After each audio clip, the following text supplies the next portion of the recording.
I tested out a Palmetto State Armory Micro Dagger for a couple of months and 1,000 rounds.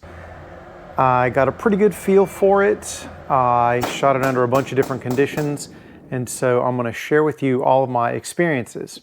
And at the end of this video, I'm going to answer for you 5 questions. 1, did I enjoy shooting it? 2, would I carry it? 3, were there any frustrations? 4, were there any malfunctions? And 5, is it worth the money that PSA asks for this gun? I'll answer all those questions and more, so stick around. Just like some of the other tests I have done, this gun is not mine. It is on loan from a good friend, Bruce. And when Bruce told me he was going to get this gun, he's like, hey, I'm getting a Micro Dagger.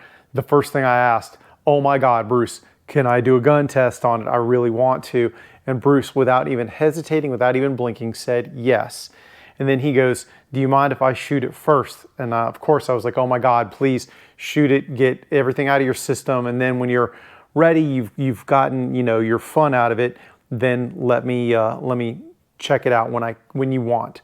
And Bruce, legitimately, I think he might have shot 150 rounds through this gun and then immediately turned it over to me.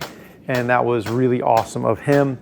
He shot, like I said, about 150 rounds, maybe a little bit more. Those were malfunction-free rounds, according to Bruce. So it already started out on a good foot.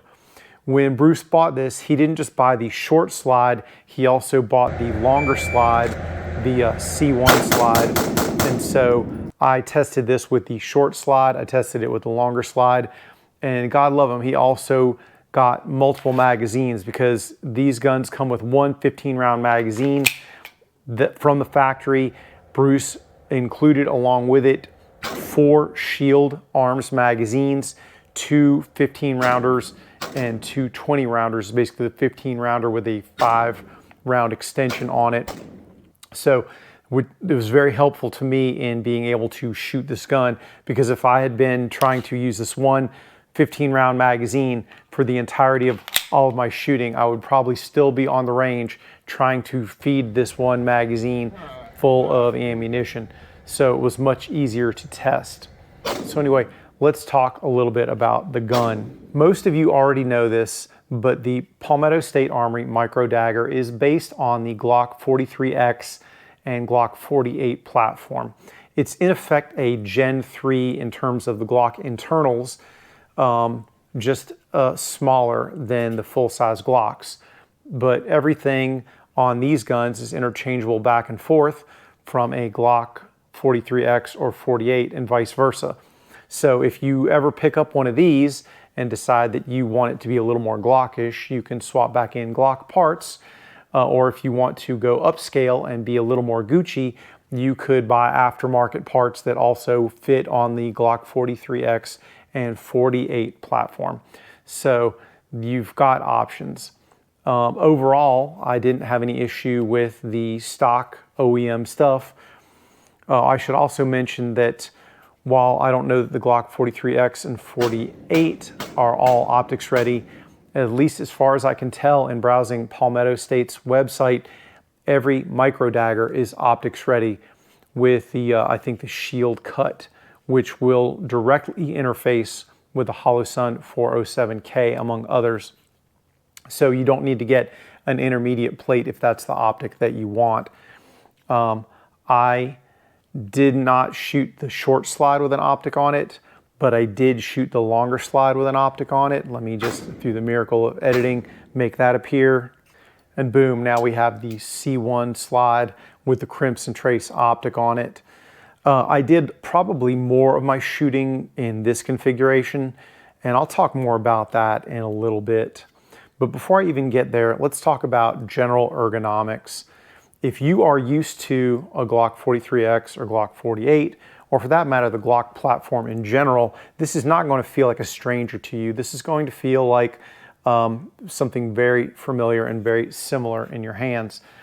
I found it to be pleasant to shoot. I didn't have any real hot spots or anything rubbing my hand when I was shooting. There was enough grip without it being so aggressive that it tore up my hands.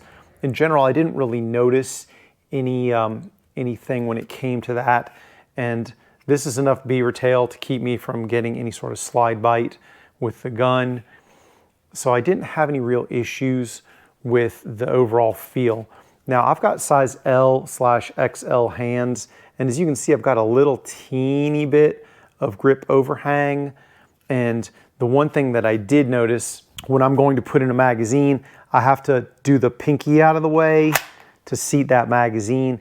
If I don't do that, then I can get a pinch. Like, I don't know if you can see right there, but there's enough hand hanging out there to where if I smash this now, it's gonna pinch and it's gonna hurt. So the one thing that I would tell you, if you've got pretty good sized hands, while you can get a full firing grip, you can see my whole hand's on there, you're not enough real estate to really seat a magazine without giving yourself a little bit of wiggle room. There is enough real estate over here for me to get my support hand on, but certainly not as much as a full-size gun. And in general, guns this size tend to be snappier than their full-size counterparts. That's just physics. You can't get around that. And I wouldn't expect it to be any radical difference when it comes to that. In guns this size, it's small, it's snappy. And what may surprise you is that while I think I enjoyed shooting with a slightly longer slide more, I don't think that it made a radical difference in terms of recoil. It might have just a little bit when keeping the gun flatter, but I think that I gravitated more to this slide just because it had the optic on it, and I like shooting optics. I do want to mention that I don't think the ergonomics on this are anywhere near as refined as the SIG P365 series, owing to the fact that that gun has a bunch of different grip modules you can buy on the cheap. And especially when you start talking about the X Macro that has the interchangeable back straps, man, that is a real kind of upsell for that gun. So when it comes to comparing this versus the P365, there are some negatives, but I will say this is like half the price. And so, you know, for that level of price discount, I can stomach having a little bit less in terms of different back straps, different grips. You know, that's not a horrible thing. Before I even get further into the gun, I do want to talk about optics, and I want to talk about this Crimson Trace optic. When Bruce loaned me this gun, he said, hey, I put the Crimson Trace optic on there, this Crimson Trace red dot. I was super leery. I was like, really? This is a cheap optic. It is one that you have to dismount in order to swap the battery. The housing, I do believe, is polymer, although it's not like I took a hammer to it to find out. I didn't want to do that to the poor gun or to poor Bruce. I didn't expect this optic to make it 1,000 rounds. I didn't. When it came to zeroing it, the adjustments have no clicks. You can't feel any click or hear a click. And in addition, the adjustments, while they use a small Allen wrench, they are opposite every other optic that I've ever used. Normally, if you want to raise your point of impact on elevation, you go counterclockwise. On this one, it is the opposite. Now, it's got little marks on there to tell you, but if you pull the stunt that I do where I know what I'm doing, then we end up going in the wrong direction for a little bit until we finally figure out what's going on, which is what I ended up having to do. Now, that said, once I got it zeroed, it held zero, and it wasn't bad. And spoiler alert, this optic made it through the entire 1,000 rounds. The dot is still there. The dot was still zeroed as of my last few rounds that I shot. So while I think I might still be a little bit wary of the Crimson Trace, and I don't know that I would broadly recommend it, I can't say anything bad about this one. This one held up, and it held zero, and is still working right now. So if you cannot afford anything more expensive than a CT optic, then maybe the CT is the one that you get.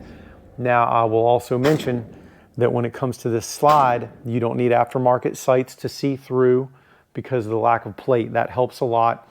And two, I probably shouldn't say this, but Bruce did tell me that to get the CT to sit on there, he had to sand off just a little teeny bit of the back to get it to sit in that cut, because it was just a skosh too big for the cut on this particular slide. Understand that if you do decide to get a Crimson Trace optic and put it on one of the PSA Micro Dagger slides, it may or may not work for you exactly as intended.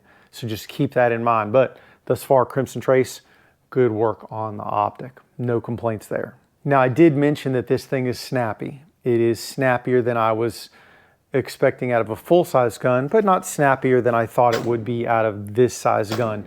It returns very nicely, so it's not like you're shooting a 44 Magnum, but there's definitely more recoil feel than you get with a bigger gun. That said, it is way more concealable. And in terms of overall shootability, I found that shooting it relatively rapidly was not a difficulty, even with the shorter slide when I was playing with that. And also when it came to accuracy, I was pleasantly surprised. Now, it took me a little bit of time to get used to the trigger. This gun does have one of these hinged triggers that Palmetto State uses. And so if you can see it, like the actual trigger safety, the trigger hinges down and then you pull it. That is what disconnects, I guess, the impact going rearward so that it will not fire if dropped. I finally found that I had to shoot with my finger completely wrapped around the trigger, and that right there gave me the best accuracy with this gun. I do not like this hinged trigger on full-size guns. Like on the full-size Dagger, which I don't know if you saw the test that I did on that, I swapped out this trigger for a Glock aftermarket trigger, or maybe even a stock Glock trigger. I don't remember. I'll have to go back and look at the video. But this one didn't feel badly to me. Like, it didn't feel bad, didn't feel weird. It runs pretty good. And so obviously I left it alone, because when I first got hold of the gun, my temptation was to go buy another trigger and just throw it in my man's gun and just be like, hey, I got you a trigger, Merry Christmas. But this trigger was so neat that it didn't bother me at all. Like, it was seriously, legitimately okay. Also, I should mention before I go any further that the Shield Arms magazines, they recommend that you swap the magazine release to a metal magazine release that you can buy from them. Bruce bought one of those, but he said, hey, I'm not even going to put it in there. Let's just see how long it goes with the plastic one before we start having problems. I am pleased to report that after 1,000 rounds, the magazine release was still working just fine. So I don't know how many magazine loads, reloads it takes to demolish the polymer one with the metal mags, but it was definitely more than 1,000, because it's still working absolutely fine as of this video. Surprisingly, back to shooting this gun for accuracy, once I got used to the trigger, I found that shooting bullseyes at 25 yards wasn't bad.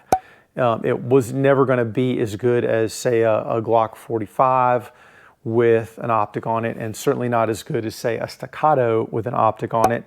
Those guns are more accurate than this.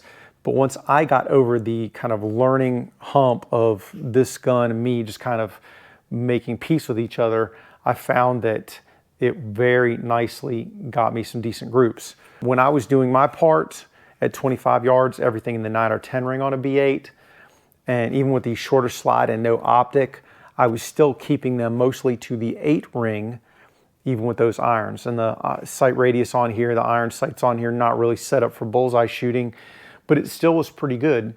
So I don't know that I would really honestly be worried about having to take a very long shot with this gun if I had to, especially if it was properly zeroed. Kudos to PSA on the accuracy factor. I have yet to be disappointed from them when it comes to their pistols and mechanical accuracy. Before I get to the negatives, I want to talk about the holster I was using. Finding holsters for this gun is a little bit difficult. Not a lot of holster manufacturers out there are making Palmetto State Armory Dagger or Micro Dagger specific holsters, and the fitment's a little bit different owing to the different trigger guard. The frame's just slightly different on the external dimensions. So, but I did find one, and let me just roll that in. Sight unseen, I have never ever, I don't want to put my address on there, so I've never ordered from these guys before, but D over at Desert Tactical mentioned that he had used a holster from these guys, because trying to find a PSA Micro Dagger specific holster is difficult. Guys, a lot of the major manufacturers aren't making them. Yeah, there's a few on Palmetto's site, but nevertheless, I wanted to get one, so I ordered one from Border Town Holsters. guys, I've never ever actually put this gun into this holster until now. Like, we're doing it together on camera at the same time. Pretty cool little design on the monoblock there, the DCC clip. And in addition, I didn't know which of these holsters to choose. Like, I emailed them or the feedback on the site. I said, hey, which holster should I get for this setup? They messaged me back very quickly. And that was a Friday when I sent them that message. So once I got that message back, I immediately ordered. Monday evening, this thing was waiting for me in the mail. Like, the turnaround time was awesome. So got a holster, but what's cool is in addition to the holster, I got some candy.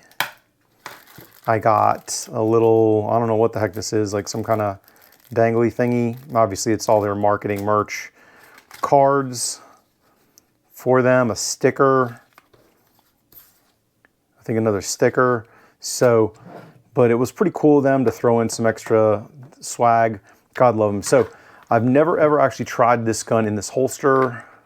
Ooh, let's see what it does. Okay, that goes in, no problem. And that's the standard slide. Now the question is, will it go with these? Because this is the C1 configuration holster. I suspect it will. But, you know, let's see. Ooh. And good to go, even with optic on there, no problems. So this is the holster I'm going to be using to test this out. Nicely constructed. Obviously we can adjust the retention. Got enough room for the muzzle, no problems. I might Velcro a little wedge on here, but the price was nice on this, guys. The price was not bad.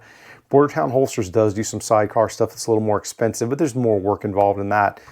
But just, you know, my initial thought on their holster, don't hate it, don't hate it. And like I said, decent price, super fast turnaround, super communicative. I don't know those guys at Bordertown at all, but man, I'm not hating on the holster.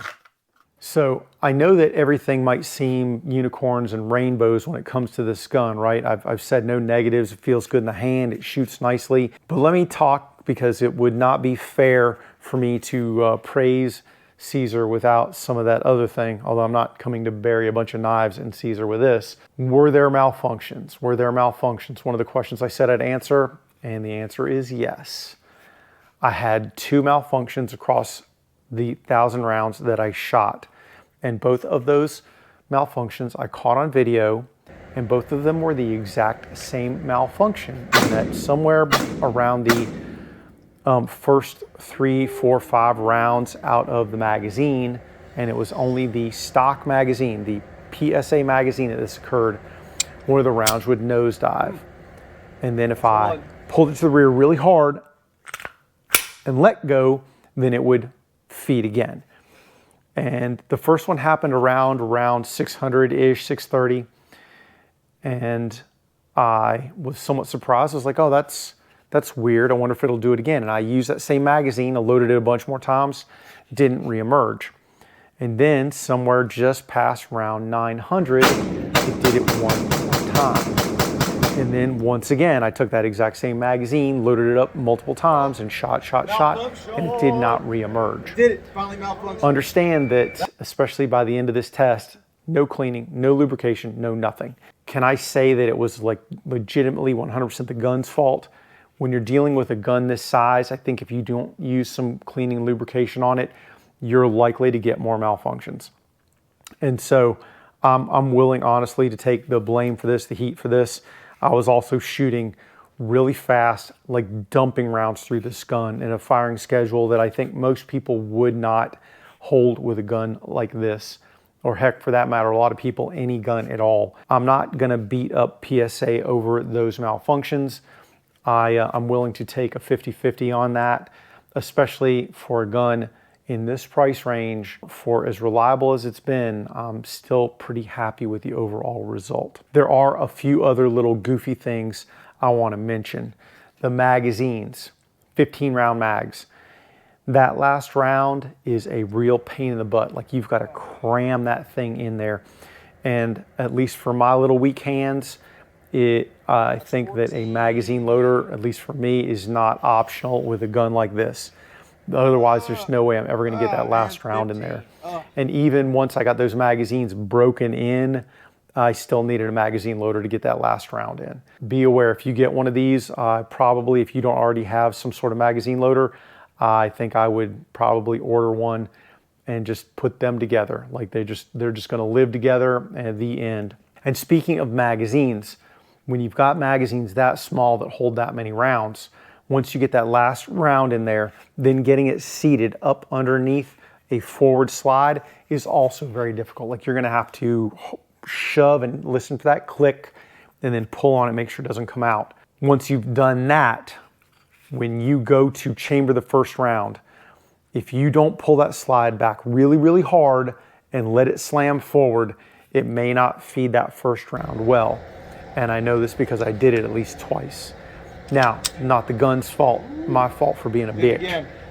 Once I stopped doing that and I started chambering that first round like I meant it, that problem went away. But you're gonna have to chamber the first round in this gun like you mean it. Like you really yank it back hard, let the slide slam forward, boom, you'll chamber a round.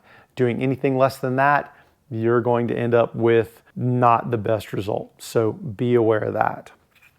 When it comes to the slide catch on this gun, I'm a lefty, and normally I use my trigger finger to send the slide forward. But I find that for me, that was very difficult to do. For whatever reason, when I was doing a reload and trying to do that, it didn't want to do it for me. If you're a righty, this is probably something that does not apply to you at all whatsoever, and that'll probably work for you just fine. But for me, I found that every time I had a slide to the rear reload, I would just have to seat, rack, and go. So maybe not a huge consideration for you one way or the other, but be aware that that was what was affecting me. And even toward the end when I was thinking, well, maybe it's a little more broken in, maybe it's a little more broken in, it still wasn't that broken in. I think that if I were going to be running this gun, I would probably get a slightly bigger slide catch so that I could use my index finger for that task. But for 90% of you who are righties, not an issue. But just be aware of that as well, that I found the slide catch to be a little bit finicky for my left-handed use. Oh, and one last thing, and I don't think this is the fault of PSA either, but the PSA magazine, it drops free, not a problem. Some of the other shield mags, like some of them drop free, like this one, good to go. This one, there. But then when we get to the ones with the base plates on them that Bruce put together, those just don't drop free. So just be aware of that. Like if you use a magazine and you put a base plate on it, you probably will have to pull it out manually. You know, maybe not the end of the world, but just be aware of that. And like I said, this doesn't have anything to do with PSA. This is 100% on some of those shield mags, and they're not OEM to this gun, so not really a concern. I wish this gun came with more than one 15-round magazine, and or I wish it was easier to get PSA magazines, because I think that the PSA magazine design is really neat. I think they really kind of hit it out of the park with their magazine design. You know, I think the problem is just plain demand. A lot of people really, really want this gun. I see it coming in and out of stock quite a bit. So if you're wanting one, man, get on the website, and you're probably gonna have to click the notify me when in stock. Overall, man, I think PSA has really kind of hit it out of the park with this gun. So when it comes to everything, would I carry it? Yeah. Did I enjoy it? 100%. You know, were there problems? A little bit, but you know, not for what you're getting. I don't think there are. And guys, I'd tell you, if it'll give you any idea, I'm on a wait list to get hold of one of these. I don't know when the heck that's gonna happen, but in terms of overall performance, concealability, everything, I think that this is a scream of a gun, especially for the pricing that PSA's got on these things. I don't know how they afford to make a gun like this at that price, but if PSA wants to arm you, if you're somebody who can lawfully own a gun and you don't have Gucci levels of cash, PSA has got you. They're gonna take care of you. And hopefully when I get this back to Bruce, PSA will also take care of me. Oh, and by the way, Bruce, I did clean your gun. I cleaned it very thoroughly. I'm sorry I let it get as dirty as I did, but it's out now very nicely lubricated, very clean. And thank you again. You rock. Guys, speaking of people who rock, all of you rock. Thank you for watching my videos. Thanks for giving me comments and feedback on the things that I do. Without you guys, what I do here is literally nothing. It doesn't exist without somebody watching it. So to each and every one of you, thank you. If this is your first time or one of your first times watching any of my content and you've enjoyed this, a subscription will get you more of the same, not just guns, but also knives, flashlights, some other gear related items, and occasionally fitness. Sometimes I delve into that realm. But guys, I'd appreciate that. Obviously, any comment that with a question in it, I will answer, and likes are always appreciated. I will end this here, guys. Thank you very much for watching. Take care. Stay safe. I'll talk to you soon. Am I gonna end up on the tube? Fuck yeah, you are. I'm done. Get him, Jay.